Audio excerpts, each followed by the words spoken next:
राम जय राम जय जय राम श्री राम जय राम जय जय राम। यो अंतः प्रविश्य मम वाचमिमां प्रसुप्तां संजीवयत्यखिल शक्तिधरः स्वधाम्ना अन्यास्य हस्तचरणश्रवणत्वगादीन् प्राणान् नमो भगवते पुरुषाय तुभ्यम्।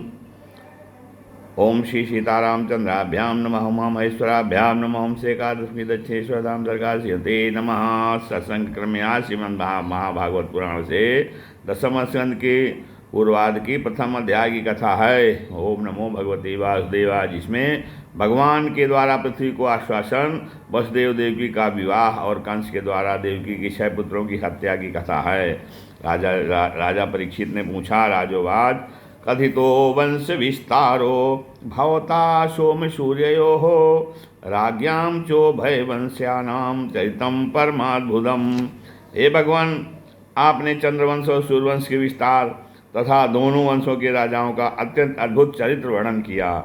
भगवान के परम प्रेमी मुनिवर, आपने स्वभाव से ही धर्म प्रेमी रघुवंश का भी विशद वर्णन किया है। अब कृपा करके उसी वंश में अपने अंश श्री बलराम जी के साथ अवतूर्ण हुए भगवान श्री कृष्ण के परम पवित्र चरित्र भी हमें सुनाइए। अवतीर्यायदोर्वंशी भगवान भूत भावनः कृतवान यानि विश्वात्मा तानि नो वद विस्तरात्। तो कहते हैं कि भगवान श्री कृष्ण समस्त प्राणियों के जीवन दाता हैं एवं सर्वात्मा हैं। उन्होंने यदुवंश में अवतार लेकर जो जो लीलाएं की उनका विस्तार से आप सब हमें समझ कर आइए। तो कहते हैं, जिनकी तृष्णा की प्यास सर्वदा के लिए बुझ चुकी है, वे जीवन मुक्त महापुरुष जिसका पूर्ण प्रेम से अतिरिक्त रहकर गान किया करते हैं। मुमुक्ष जनों के लिए जो भवरोग का रामबाण औषधि है तथा विषयी लोगों के लिए भी उनके कान और मन को परम आह्लाद देने वाला है। भगवान श्री कृष्णचंद्र के ऐसे सुंदर सुखद रसीले गुणानुवाद से पशुघाती अथवा आत्मघाती मनुष्य के अतिरिक्त और ऐसा कौन है जो विमुख हो जाए, उससे प्रीति न करे। श्री कृष्ण तो मेरे कुलदेव ही हैं।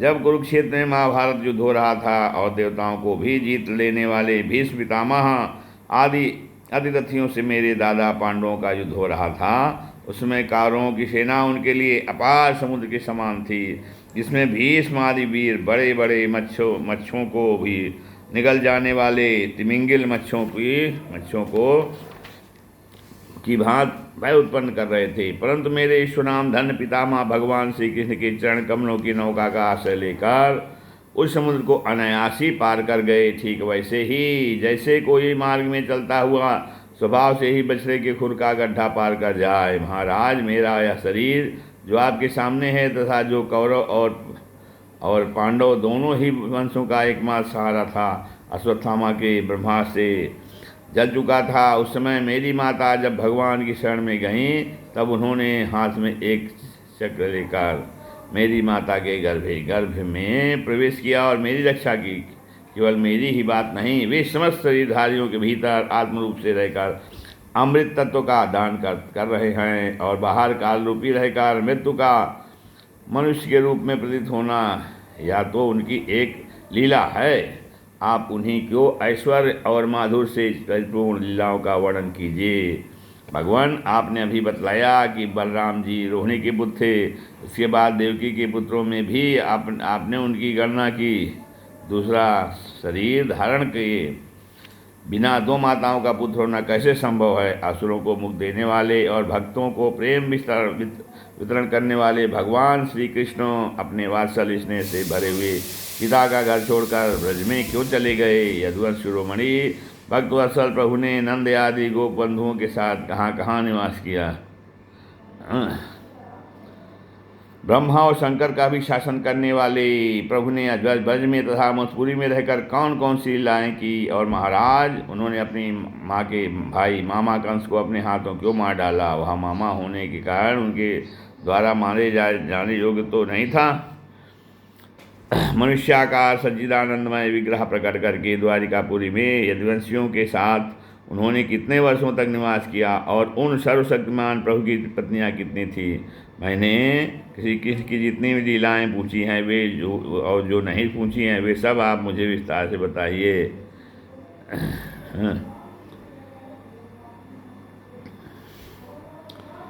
तो कहते हैं कि क्योंकि आप सब कुछ जानते हैं और मैं बड़ी श्रद्धा के साथ उन्हें सुनना चाहता। भगवान, अन्न की तो बात ही क्या, मैंने जल का भी परित्याग कर दिया है, फिर भी वह अक्षय भोग प्यास जिस कारण मैंने मुनि के गले में मृत सर्प डालने का न्याय किया था, मुझे तनिक भी नहीं सता रही है, क्योंकि मैं आपके मुख कमल से झरती हुई भगवान की सुधामयी लीला कथा का पान कर रहा हूँ। सूर्य जी कहते हैं, एवं निशब में भिगुनंदन साधुवादम वैया सखी अस भगवानथ विष्णुरातम प्रत्यर्च कृष्ण चरितम कलिकल्म खग्नम व्याह तुम्हारभत भागवत प्रधान। श्री सोनक जी कहते हैं, भगवान के प्रेम में मग्न में सर्वज्ञ श्री सुखदेव जी महाराज ने परीक्षित का ऐसा समीचीन प्रश्न उनका जो संतों की सभा में भगवान की लीला का वर्णन के लीला का वर्णन करता हुआ है, उनका अभिनंदन किया और भगवान श्री कृष्ण की उन लीलाओं का वर्णन प्रारंभ किया जो समस्त कलिमलों को सदा के लिए भी धो डालती हैं। श्री सुखदेव जी कहते हैं, भगवान के लीला रस के रसिक सागर से तुमने जो कुछ निश्चय किया है वह बहुत ही सुंदर और आदरणीय है, क्योंकि सबके हृदय आराध्य श्री कृष्ण की लीला कथा श्रवण करने में तुम्हें सहज और सुदृढ़ प्राप्ति हो गई है। भगवान श्री कृष्ण की कथा के संबंध में प्रश्न करने से ही वक्ता, प्रश्नकर्ता, श्रोता तीनों ही पात्र हो जाते हैं। हाँ, तो जैसे गंगा जी का जल या भगवान सालग्राम का चरणामृत सभी को पवित्र कर देता है, वैसे ही भगवान श्री कृष्ण की कथा के संबंध में प्रश्न पूछने से ही वक्ता, प्रश्नकर्ता, श्रोता तीनों ही पवित्र हो जाते हैं। परीक्षित, वासुदेव कथा प्रश्ना पुरुषांस्तीन पुनाति ही वक्तारम पृष्कम श्रोतृस्तत्पाद शैलम यथा। और कहते हैं, परीक्षित, उस समय लाखों दैत्यों के दल ने घमंडी राजाओं का रूप धारण कर अपने भारी भार से पृथ्वी को आक्रांत कर रखा था। उससे प्राण पाने के लिए वह ब्रह्मा जी की शरण में गए थे। पृथ्वी ने उस समय गौ का रूप धारण कर राज रखा था। उसके नेत्रों से आंसू बह बह कर मुँह पर आ रहे थे। उसका मन तो खिन्न था ही, शरीर भी बहुत कुछ हो गया था। वह बड़े करुण रस से रंभा रही थी। ब्रह्मा जी के पास जाकर उसने उन्हें अपनी धुरी यानी कष्ट कहानी सुनाई, अपनी पूरी कष्ट कहानी सुनाई। ब्रह्मा जी ने बड़ी सहानुभूति के साथ उसकी दुख कथा सुनी। उसके बाद वे भगवान शंकर ब्रह्मा जी ने बड़ी सहानुभूति के साथ उसकी दुख कथा सुनी। उसके बाद वे भगवान शंकर स्वर्ग के अन्यान प्रभु देवता तथा गौ के रूप में आई हुई पृथ्वी को अपने साथ लेकर क्षीर सागर के तट पर गए। तत्र गत्वा जगन्नाथम देवदेवम वृखाकपिम पुरुषम पुरुषसूक्तेन उपस्थे समाहिताः। भगवान देवताओं के भी आराध्य देव हैं। वे अपने भक्तों की समस्त काम अभिलाषाएँ पूर्ण करते हैं और उनके समस्त क्लेशों को नष्ट कर देते हैं, जो एक स्थान, एक जगत के एकमात्र असली है। भगवान देवताओं के भी आराध्य वे अपने भक्तों की समस्त अभिलाषाएँ पूर्ण करते हैं और उनके समस्त क्लेशों को नष्ट कर देते हैं। वे ही जगत के एकमात्र स्वामी हैं। क्षीर सागर के तट पर पहुँचकर ब्रह्मा देवताओं ने पुरुष सूत के द्वारा उन्हें परम पुरुष सर्वांतर्यामी प्रभु की स्तुति की। स्तुति करते करते ब्रह्मा जी समाधिस्थ हो गए। उन्होंने समाधि अवस्था में आकाशवाणी सुनी। इसके बाद जगत के निर्माण करता ब्रह्मा जी ने देवताओं से कहा, देवताओं, मैंने भगवान की वाणी सुनी है, तुम लोग भी उसे मेरे द्वारा अभी नहीं बाद में सुन सकते हो। और फिर वैसा ही करो, जिसके पालन में विलम्ब नहीं होना चाहिए। भगवान को पृथ्वी के कष्ट का पहले से ही पता था। ईश्वरों के भी ईश्वर हैं, अतः अपनी काल शक्ति के द्वारा पृथ्वी का भार वहन करते हुए वे जब तक पृथ्वी पर लीला करें तब तक तुम लोग भी अपने अपने अंशों के साथ जजकुल में जन्म लेकर उनकी लीला में सहयोग कर दो। वसुदेव जी के घर स्वयं पुरुषोत्तम भगवान प्रकट होंगे। उनकी और उनकी प्रीतमा श्री राधा की सेवा के लिए देवांगनाएँ जन्म ग्रहण करें। स्वयं प्रकाश भगवान शेष भी हैं, जो भगवान की कथा भगवान कला होने का अनंत हैं। आनंद का अंश भी अनंत ही होता है और जिनके साथ मुख हैं भगवान के प्रिय कार्य करने के लिए उनसे पहले ही उनके बड़े भाई के रूप में अवतार ग्रहण किया। फिर भगवान की वह ऐश्वर्यशालिनी भोग माया भी, जिसने सारे जगत को मोहित कर रखा है, उनकी आज्ञा से उनकी लीला के कार्य संपन्न करने के लिए अंश रूप से अवतार ग्रहण करेगी। सुखदेव जी कहते हैं, इत्यादि मत्स्य इत्यादि श्यामर्गात प्रजापति कहते हैं परीक्षित, प्रजापतियों के स्वामी भगवान ब्रह्मा जी ने देवताओं को इस प्रकार आज्ञा दी और पृथ्वी को समझा वो जाकर धार बनाया। इसके बाद वे अपने परम धाम को चले गए। प्राचीन काल में यदुवंशी राजा थे सूरसेन, वे मथुरापुरी में रहकर माथुर मंडल और सूरसेन मंडल का शासन करते थे और उसी समय से मथुरा ही समस्त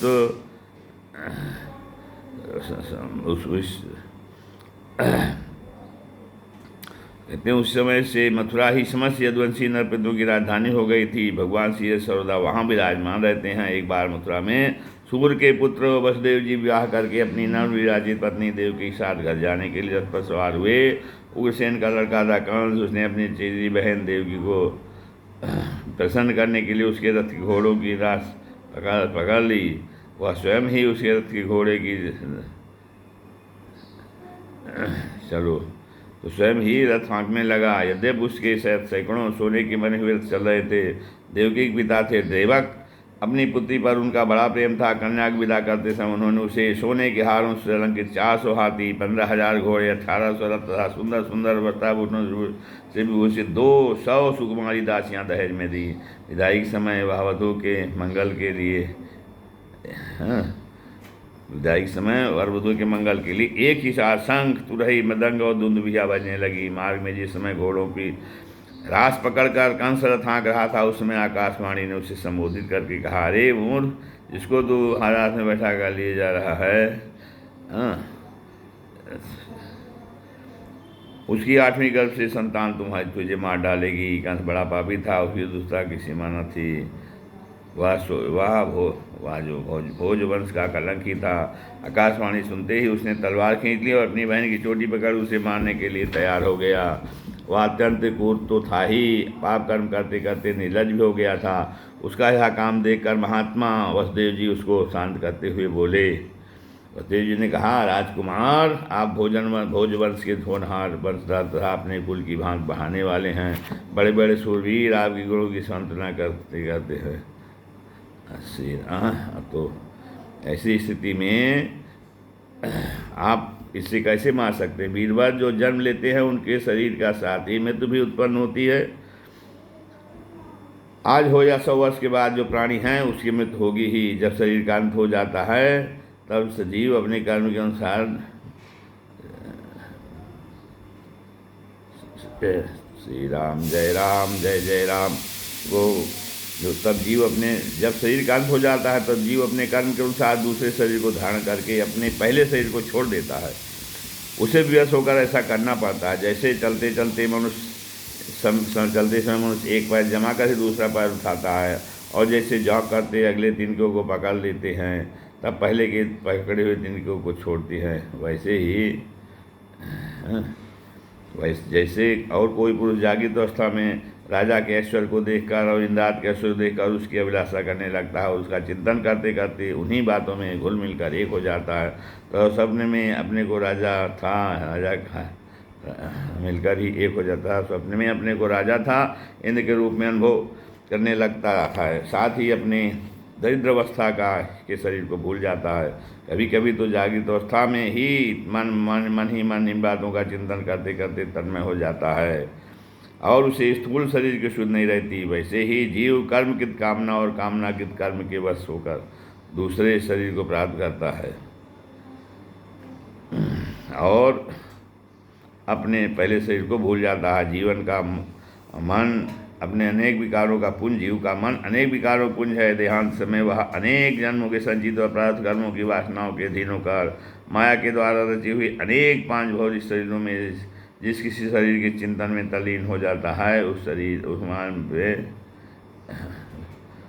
वह या मैं हूँ उसे वही शरीर ग्रहण करके जन्म लेना पड़ता है। जैसे सूर्य, चंद्रमा, चमकीली वस्तुएं जल से भरे हुए घड़ों में या तेल आदि तरल पदार्थों में प्रतिबिंबित होते हैं। हवा के झोंके से उनके जल आदि के हिलने बोलने पर उन्हें प्रतिबिंबित वस्तुएं भी चंचल छाप रहती हैं। लाइट आ जाए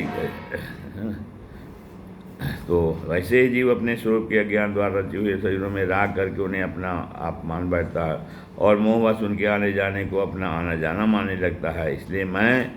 इसलिए जो अपना कल्याण चाहता है उसे किसी से द्रोह नहीं करना चाहिए, क्योंकि जीव कर्म के अधीन हो गया है और जो किसी से भी द्रोह करेगा उसको इस जीवन में सत्व से और जीवन के परलोक से भयभीत होना ही पड़ेगा। कंस, यह आपकी छोटी बहन अभी बच्ची और बहुत दीन है, या तो आपकी कन्या के समान है। इधर अभी इसका विवाह हुआ है, विवाह के मंगल चिन्ह भी इसके शरीर से नहीं उतरे हैं। इसी दशा में आप जैसे दीनवत्सल पुरुष की इस बेचारी का वध करना उचित नहीं है। श्री सुखदेव जी कहते हैं, परीक्षित, इस प्रकार वसुदेव जी ने प्रशंसा आदि सामनीति और भय आदि भेदनी से कंस को बहुत समझाया, परंतु वह क्रूर तो अश्वों का अनुयायी हो रहा था। इसलिए उसने अपने घोर अन्याय को नहीं छोड़ा। वसुदेव जी ने कंस का विकट हट देकर यह विचार किया, किसी प्रकार यह समय तो टाल ही देना चाहिए। तब वे इस पर निश्चय पहुँचे कि बुद्धिमान पुरुष को चाहिए कि जहाँ बुद्धि और बल साथ दें, मृत्यु को टालने का प्रयत्न करना चाहिए। प्रयत्न करने पर भी जब वह टाल न सके तो प्रयत्न करने वाला पुरुष प्रयत्न करने वाले का कोई दोष नहीं रहता। इसलिए इस मृत्यु रूप कंस को अपने पुत्र दे देने की प्रतिज्ञा करके मैं इस दीन देवकी को बचा लूँ। यदि मेरे लड़के होंगे और तब तक वह कंस स्वयं नहीं मर जाएगा, तब तक क्या होगा? संभव है उल्टा ही हो, मेरा लड़का ही से मार डाले, क्योंकि विधाता के विधान का पार पाना बहुत कठिन है। मृत्यु सामने आकर भी टल जाती है और टली हुई भी लौट आती है। जिस समय वन में आग लगती है उस समय कौन सी लकड़ी जले और कौन सी ना जले, दूर की जल जाए और पास की बच रहे, इन सब बातों में अदृश्य के सिवा कोई कारण नहीं होता। वैसे ही किस प्राणी का कौन सा शरीर बना रहेगा और किस हेतु से कौन सा शरीर नष्ट हो जाएगा, इस बात का पता लगा लेना बहुत ही कठिन है। अपनी बुद्धि के अनुसार ऐसा निश्चय करके वसुदेव जी ने बहुत सम्मान के साथ पापी कंस को बड़ी प्रशंसा की। परीक्षित, कंस बड़ा क्रूर और निर्लज था, अतः ऐसा करते समय वसुदेव जी के नाम में बड़ी बड़ी पीड़ा भी हो रही थी। फिर भी उन्होंने ऊपर से अपने मुख कमल को प्रफुल्लित करके हंसते हुए कहा। वसुदेव जी ने कहा, सौम्य, आपको देवकी से कोई भय है नहीं। जैसा कि आकाशवाणी ने कहा है, भय है पुत्रों से सौ इसके पुत्र मैं आपको लाकर सौंप दूंगा। श्री सुखदेव जी कहते हैं, परीक्षित, कंस जानता था कि वसुदेव जी के वचन झूठे नहीं होते, इसलिए उन्होंने जो कुछ कहा वह युक्त संगत भी है। इसलिए उसने अपनी बहन देवकी को मारने का विचार छोड़ दिया। इससे वसुदेव जी बहुत प्रसन्न हुए और उनकी प्रशंसा करके अपने घर लौटे। देवकी बड़ी सती साध्वी थी, सारे देवता उसके शरीर में निवास करते थे। समय आने पर देवकी के गर्भ से प्रतिवर्ष एक एक करके 8 पुत्र था, एक पुत्र कन्या हुई। पहले पुत्र का नाम था कीर्तिमान। वसुदेव जी ने उसे लाकर कंस को दे दिया। ऐसा करते समय उन्हें कष्ट तो अवश्य हुआ, परंतु उससे भी बड़ा कष्ट उन्हें इस बार का था, कहीं मेरे वचन झूठे न हो जाए। परिचित, सत्यसंध पुरुष बड़े ही बड़ा कष्ट में। तो ज्ञानियों की किसी बात की अपेक्षा नहीं होती। नीच पुरुष बुरे से बुरे काम भी कर सकते हैं, और जो चिंदी है, जिन्होंने भगवान की शरण में धारण कर रखा है, वे सब कुछ त्याग सकते हैं। किम दुस्साहम साधु नाम विदुषाम किम अपेक्षितम किम कार्यम कदर्याणाम दुष्जम किम सिद्धात्मजम। फिर कहते हैं, जब कंस ने देखा कि वसुदेव जी का अपने पुत्र के जीवन और मृत्यु में समान भाव है, देवा में सत्य में पूर्ण निष्ठावान है, तब वह बहुत प्रसन्न हुआ और उससे वो हंसकर बोला, वसुदेव जी, आप इस नन्हे से सुकुमार बालक को ले जाइए, इससे मुझे कोई भय नहीं है, क्योंकि आकाशवाणी ने तो ऐसा कहा था कि देवकी के 8वें गर्भ से उत्पन्न संतान के द्वारा मेरी मृत्यु होगी। वसुदेव जी ने कहा, ठीक है, और उस बालक को लेकर वे लौट आए। परंतु उन्हें मालूम था कंस बड़ा दुष्ट है और उसका मन उसके हाथ में नहीं, वह किसी बदल सकता है, तो इसलिए उसने उनकी बात पर विश्वास नहीं किया। परीक्षित, इधर भगवान नारद के पास आए और उससे बोले, कंस, ब्रज में रहने वाले नंद आदि गोप, उनकी स्त्रियाँ वसुदेव आदि विष्णुवंशी यादव देवकी आदि यदुवंश की तरह, और नंद वसुदेव दोनों के सजाती बंधु बांधव और सगे संबंधी सबके सब देवता हैं, जो इस समय तुम्हारी से सेवा कर रहे हैं, वे भी देवता हैं। उन्होंने यह भी बतलाया कि दैत्यों के कारण पृथ्वी का भार बढ़ गया है, इसलिए देवताओं की ओर से अब उनके वध की तैयारी की जा रही है। तो इतना कहकर चले गए। तब कंस को यह निश्चय हो गया कि यदुवंशी देवता हैं और देवता के गर्भ से विष्णु भगवान ही मुझे मारने के लिए पैदा होने वाले, इसलिए उसने देवकी और वसुदेव को हथकड़ी जड़बेड़ी से जकड़ कर कैद में डाल दिया और उन दोनों से जो जो पुत्र होते गए उन्हें स्व मारता गया। उसे हर बार यह शंका बनी रहती थी कहीं कहीं विष्णु उस श्री राम जय जय राम। तो पृथ्वी में यह बात प्राय देखी जाती है कि अपने प्राणों का ही पोषण करने वाले लोभी राजा अपने स्वार्थ के लिए माता पिता भाई बंधु और अपने अत्यंत हितैषी मित्रों की भी हत्या कर डालते हैं। कंस जानता था कि मैं पहले कारणेमसुर था और विष्णु ने मुझे मार डाला था, इससे उसने यदुवंशियों से घोर विरोध ठान लिया।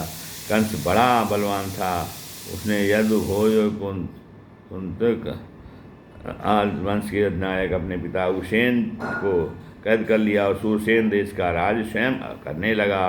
इस श्रीमद्भागवती महापुराणे परमहंस संहितायां दर्शनदे पूर्वादे श्री कृष्ण अवतार आरोप चक्र में प्रथमोध्याय। श्री राम जय जय राम, श्री राम जय।